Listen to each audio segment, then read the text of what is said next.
Right, lecture notes.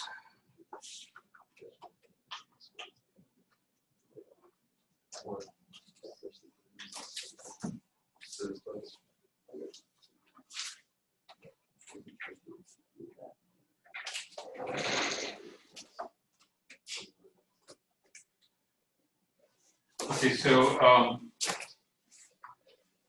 we are in the process of finishing up chapter 3, and we'll have our,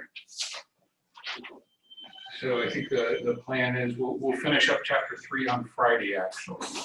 So, and review on Monday for our first exam here on Wednesday. So we'll be over the first 3 chapters. And then we kind of switch gears. We'll actually get back into discussion of electric and magnetic fields. You know, from our transmission line equations, we've been dealing directly with the voltage and current as it propagates down the transmission line. Those are associated with propagating electric and magnetic fields, but we haven't looked at actually the fields except only briefly.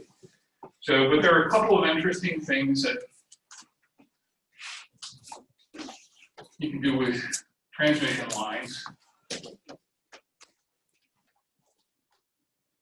We saw last time that actually the input impedance looking into a transmission line is a function of the length of the line. Okay, it's a function of the load impedance as well. And then we had this equation for the input impedance. Actually, it was this Zn of L. We wrote it in a couple different forms. But one form, it depended on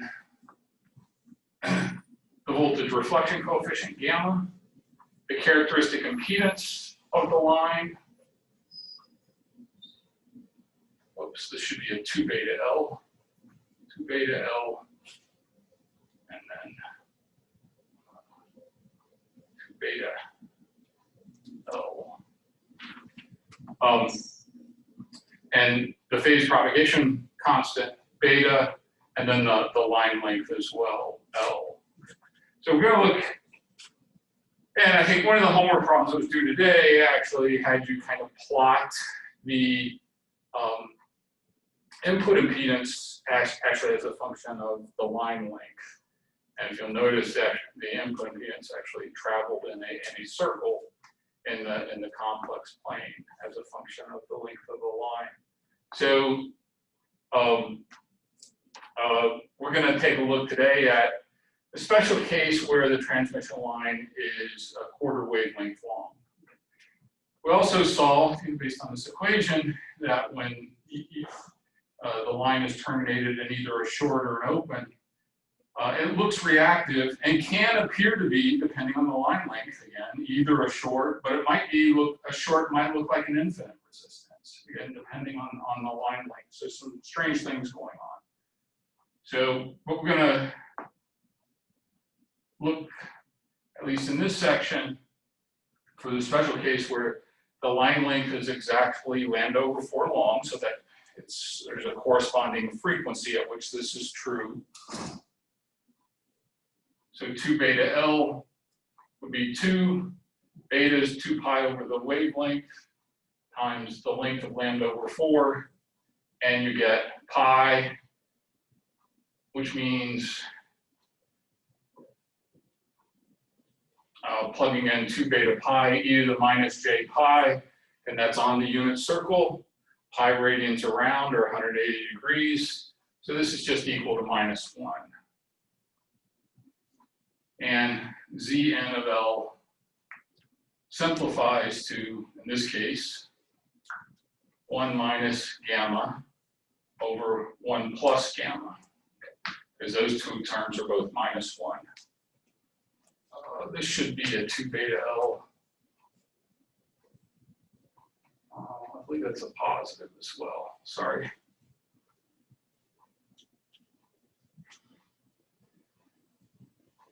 where gamma is related to our load impedance and the characteristic impedance of our line. We're still looking at the lossless transmission line where Z0 is entirely real. So if you plug this into this expression, you've got the input impedance, and that's just a function of Z0 and ZL. And with a little algebra,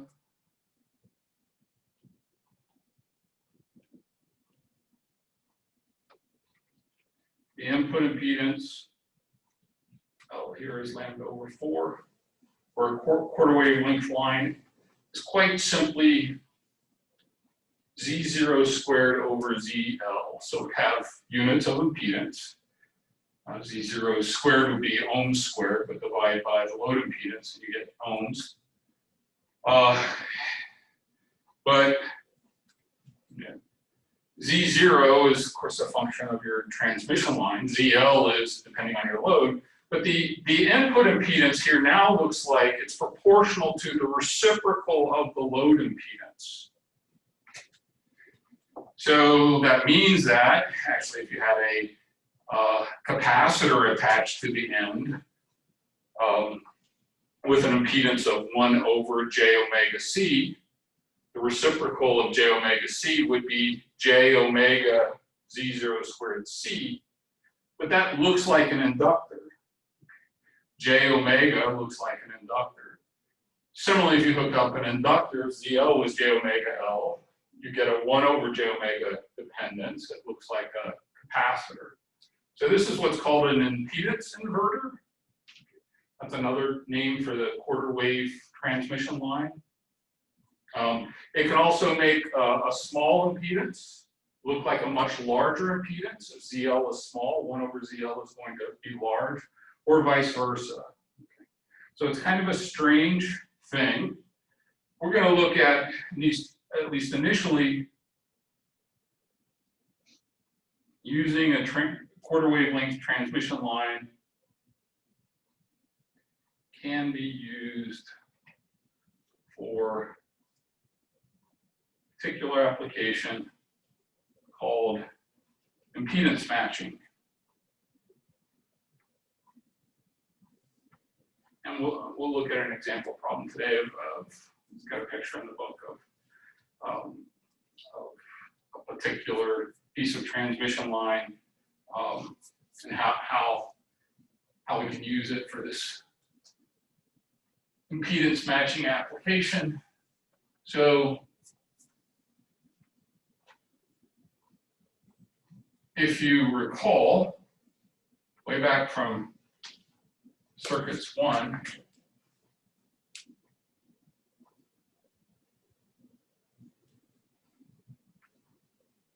do you recall the relationship between RL and RS for maximum power transfer? That's going back 3 years. You get maximum power transfer when RL is equal to what? When it's actually equal to RS. So RS represents the source resistance, and then RL is the load. So maximum power transfer to the load when RL is equal to RS, or in the complex impedance case, when ZL is equal to the complex conjugate of the source impedance. So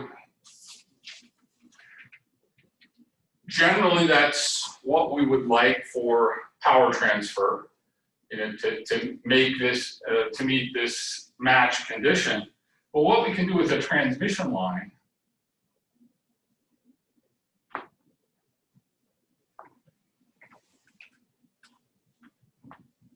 and here we're talking about specifically the lambda over 4 case.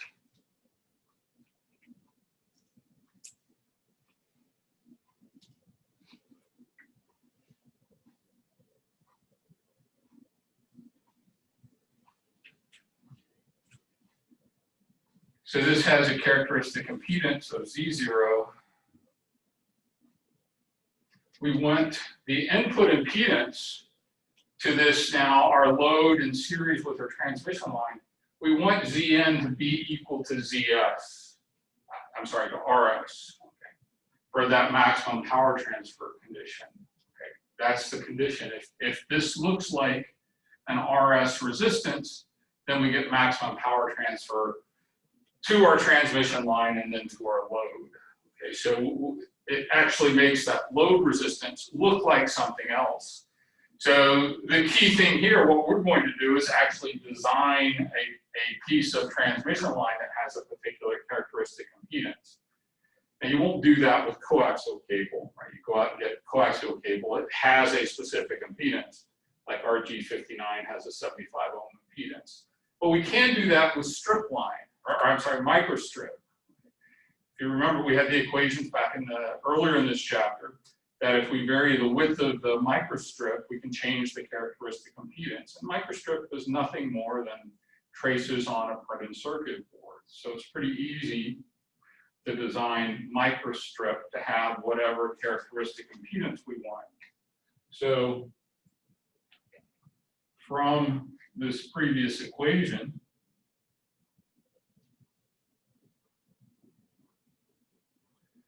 we get quite simply Zn is equal to Zn times ZL, or ZO is equal to square root of Zn ZL. And so let's look at an example. Design a quarter wave line to match 300 ohms to 50 ohms at F equal 10 gigahertz. Assume a phase velocity of 0.6 C. And you guys have probably never worked with TV antennas, but TV antennas often had what was called the Twinlead connections, a pair of screws instead of a coaxial connection out. And so if you ran coax cable to your antenna, there's typically a little impedance matching device that you hooked up between your antenna and the coaxial cable. And that's to actually provide an impedance match between the different impedances there. So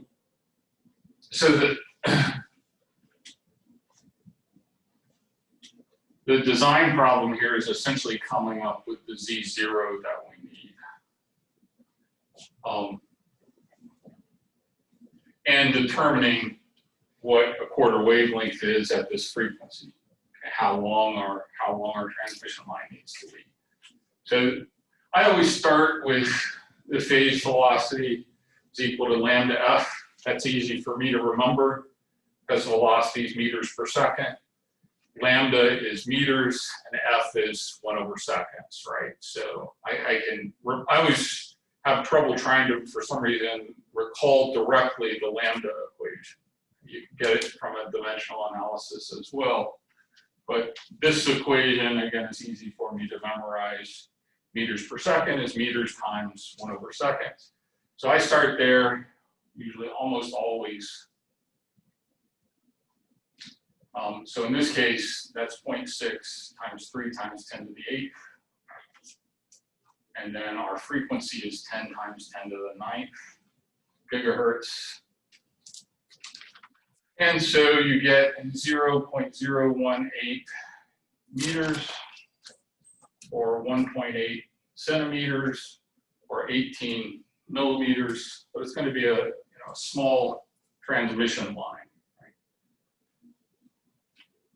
Actually, that's the entire wavelength. The transmission line is actually lambda over 4 is 0.45 centimeters.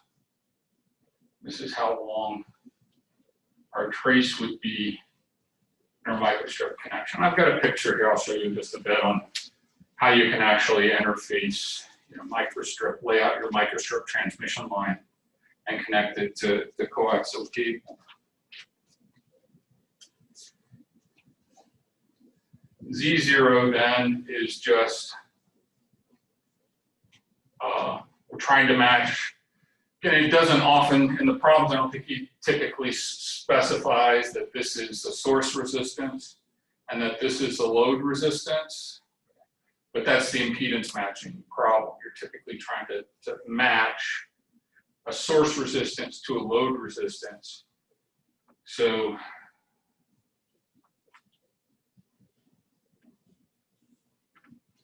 what this tells us is, we need to design the microstrip, give it a certain width, so that the characteristic impedance of the microstrip is 122.5 ohms. Now, this same microstrip can actually be used to match 50 to 300, right? It's bidirectional. So just actually swap those, but we get the same result. So it could also match a 50 ohm source resistance to a 300 ohm load.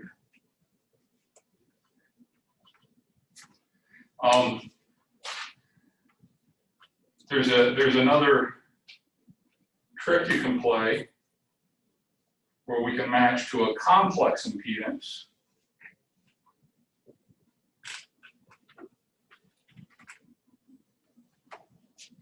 Using two transmission lines. I'll show you a picture of that. I won't work through the numbers. He's got an example in the book where he does. But again, what this in this previous example, what the source sees looking into the input to the microstrip is actually an impedance of 300 ohms, exactly matched to the source impedance. So here the trick is, we actually have two pieces of transmission line.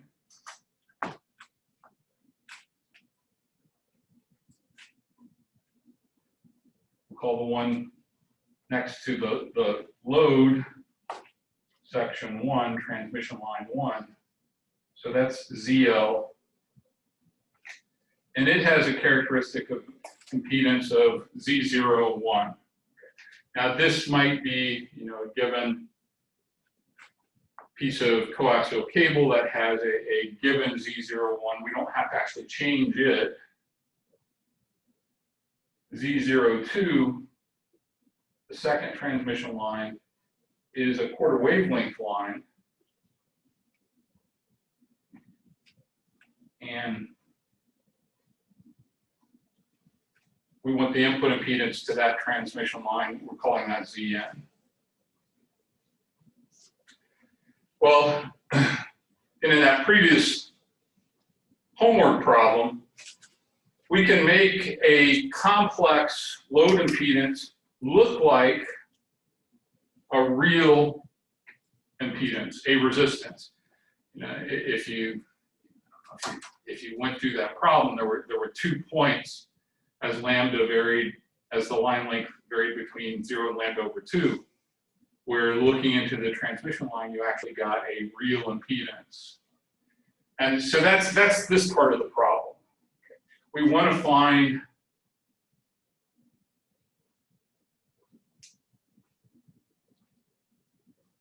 L1 so that looking into that transmission line 1 and its connected load, we see a real impedance, whatever that is. It could be, this might be 30 plus J30, and then Z1 here might be 20 ohms or something. Okay. And then we match the 20 ohms to our desired input impedance using our quarter wave technique where we design Z02. So Z1 of L1 is Z01, 1 plus gamma e to the minus j 2 beta 1 L1, 1 minus gamma e to the minus j 2 beta 1 L1. Where again, gamma now is our load, and we use the characteristic impedance of transmission line 1. And for this problem, we find L1 so that Z1 is real. And then we design Z02. So it's the square root of our desired input impedance times Z1. And then he has an example in the book that goes through this. I'm not going to go through it. Part of it involves finding L1 here, finding the right value of L1. You kind of have to just guess different lengths. I mean, that's one technique. There's a technique known what's using what's called a Smith chart, which we're not going to cover in this course. It takes a couple weeks to figure out how to use a Smith chart, but it's a graphical technique. But with the computers we have, it's a lot easier to actually just plot this as a function of line length and find out where that input impedance is actually real. And then we would use that value of L1. Let me get a different marker because this one seems to be fading away.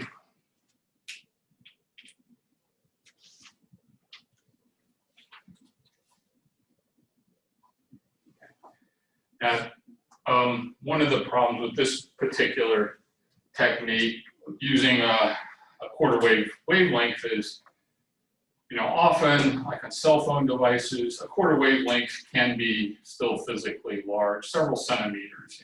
If you're trying to cram a couple of centimeters in a cell phone, there's not a lot of room there. So there's another technique that we'll look at on Friday. That uses what's called single stub matching that results in actually smaller physical structures. But this works fine in some applications.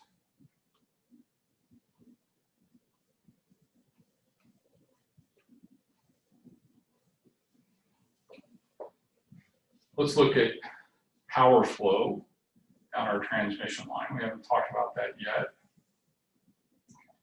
So, and here's our axis we've been using, Z.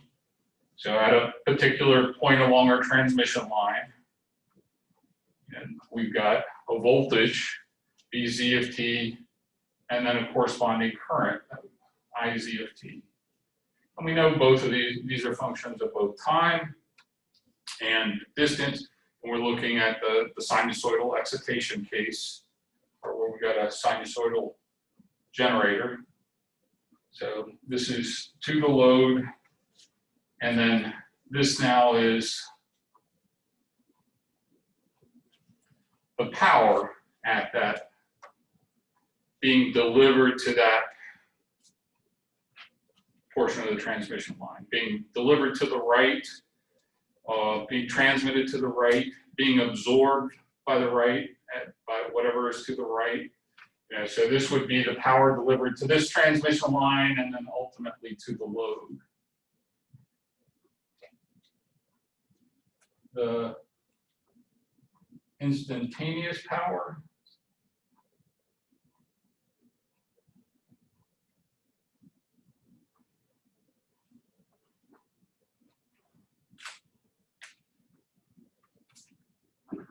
is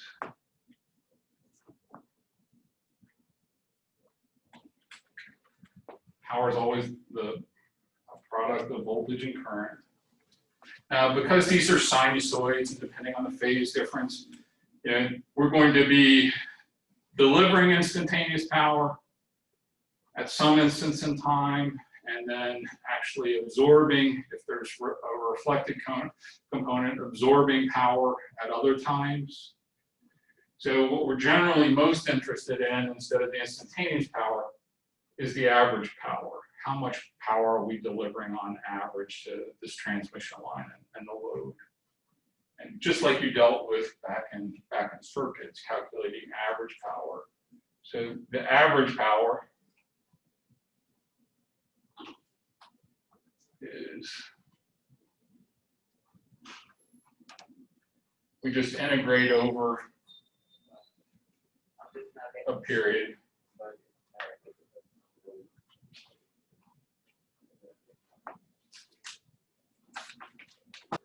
T is 1 over F.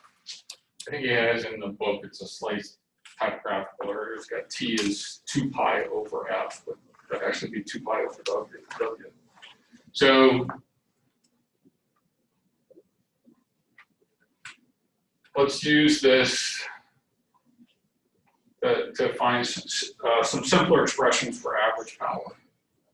So for the incident wave,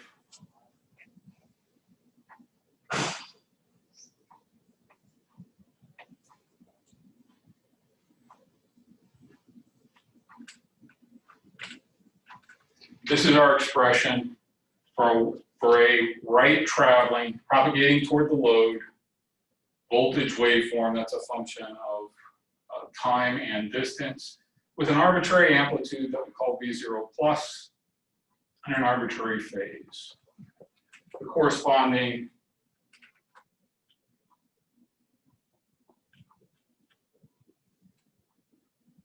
incident current would be V0 plus over Z0 cosine of omega t minus beta Z plus phi. Okay, in the phasor domain, remember the relationship between the current phasor and the voltage phasor. Current phasor is the voltage phasor divided by the characteristic impedance. We're still dealing with a lossless line, so Z0 is real, so there's no phase difference between the voltage and current and a lossless line, at least in the incident wave. So then the average plus.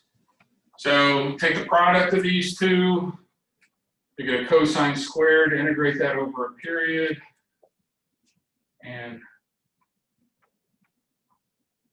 what you end up with is V0 squared over 2 times Z0. Back in circuits 2, you had a similar expression and had the sinusoidal voltage across the resistance. It was the amplitude squared divided by 2 times the resistance. Or you may remember it best as it's the RMS voltage squared divided by the resistance. But the RMS voltage is the peak divided by the square root of 2. So the RMS squared would be the peak squared divided by 2, and then the resistance. So it's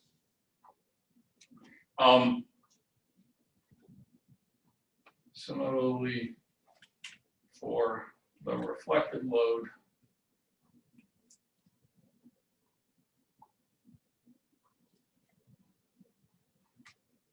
the average minus is the reflected amplitude is our voltage reflection coefficient times our incident amplitude. So square that and divide it by 2Z0. Or you can write this as gamma squared times. So gamma varies between 0 and 1. So at most our reflected power is going to be the same when gamma is equal to 1 as our incident power. And that'd be the case if, you know, we've got an open circuit at the end. That's when gamma has a magnitude of 1, or short circuit. And from conservation of power,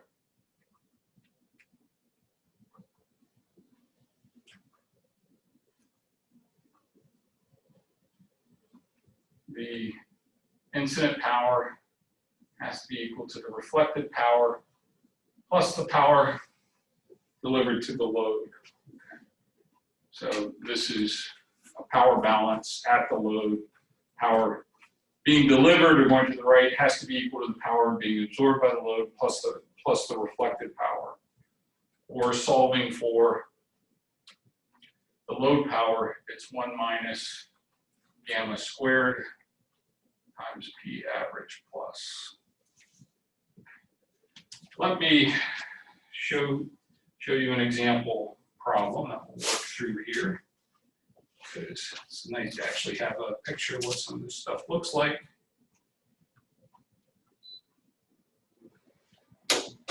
We'll work through this example problem and I'll let you go probably a few minutes early.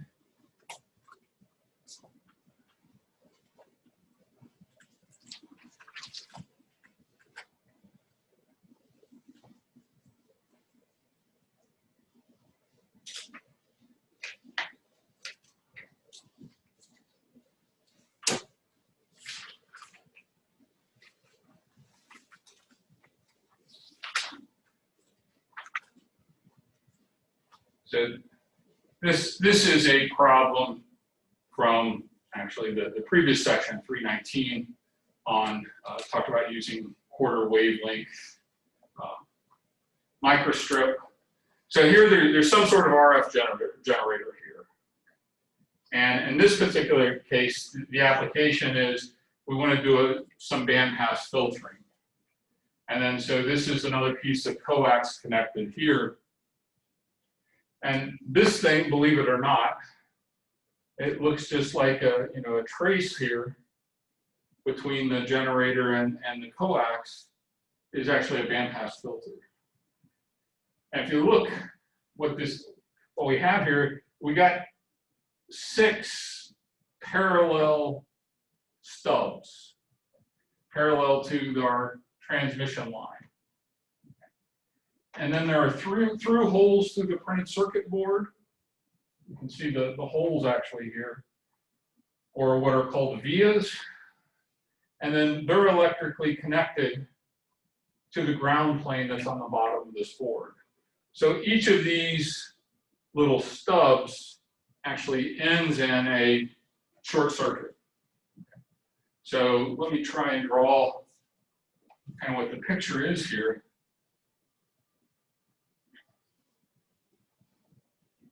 And the problem statement says, shows a bandpass filter implemented using microstrip on a printed circuit board. Filter consists of 6 stubs connected to the main line that runs between the connectors on either end of the board. The characteristic impedance of the main line is equal to the input and output impedance of the filter at its center frequency. The length of each line is 3.38 millimeters, and each stub ends in a via, plated through hole, that connects the end of the stub to the ground plane.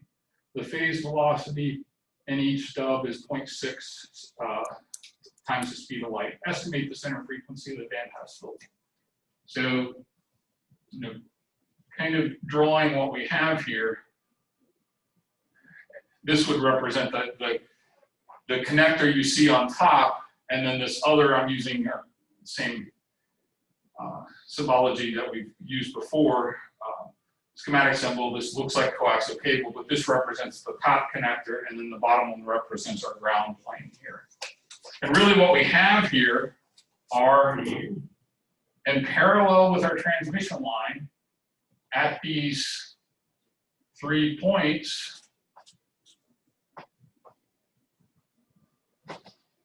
we've got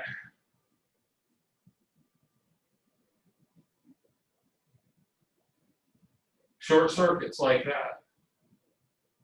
At audio frequencies, the frequencies we've been working with, in electronics, circuits, at the end of circuits 1, circuits 2, you got 6 parallel short circuits. This thing looks like it would act like a short circuit at low frequencies. But these are actually, well, it doesn't say, but we'll figure this out. These all have a given length. They're all the same in this application. Each of them are L long. But we know at radio frequencies, a shorted stub doesn't necessarily look like a short. Depends on the distance between the connection and the load. So if we call the impedance looking into each of these as ZS, and that's our input impedance, we don't actually have to calculate the input impedance. But whatever input impedance we have looking in here would be whatever this is without the stubs, but now the stubs are connected in parallel. So that input impedance would be the input impedance without the stubs, in parallel with the ZS, the input impedance looking into ZS. And actually, to be a little more precise, we have to find the input impedance at each of these points. But the question is, when it says this is a bandpass filter. So I want to, for a bandpass filter, I want to actually maximize Zn. And then at other frequencies, away from the center frequency, I want Zn to be smaller, so the voltage will be actually less. Ideally, at lower frequencies, I want these stubs to look like short circuits. So the question basically is, find the frequency at which these stubs appear to be open circuits, have maximum impedance. And that's a quarter wavelength line. When we're ending in a short circuit, a quarter wavelength back from that, we actually see an infinite impedance. Again, strange stuff going on here at these radio frequencies compared to what you're used to. You hook this up to a battery, it's immediately going to, you're applying a short circuit across your battery, right? You're going to blow up your battery, but different things at radio frequencies. So the question basically is, they give us L is 3.38 millimeters. Estimating the center frequency of this bandpass filter essentially is solving the problem for which this is equal to lambda over 4. And so again, they give us the phase velocity is 0.6 c. Lambda would then be our phase velocity divided by our frequency. So now we're solving for frequency, or Vp over lambda. Lambda over 4 is L, or 3.38 millimeters. So lambda is going to be 4 times that, 3.38 millimeters. So plugging in 0.6 c over 4 times 3.38 millimeters, you get 13.31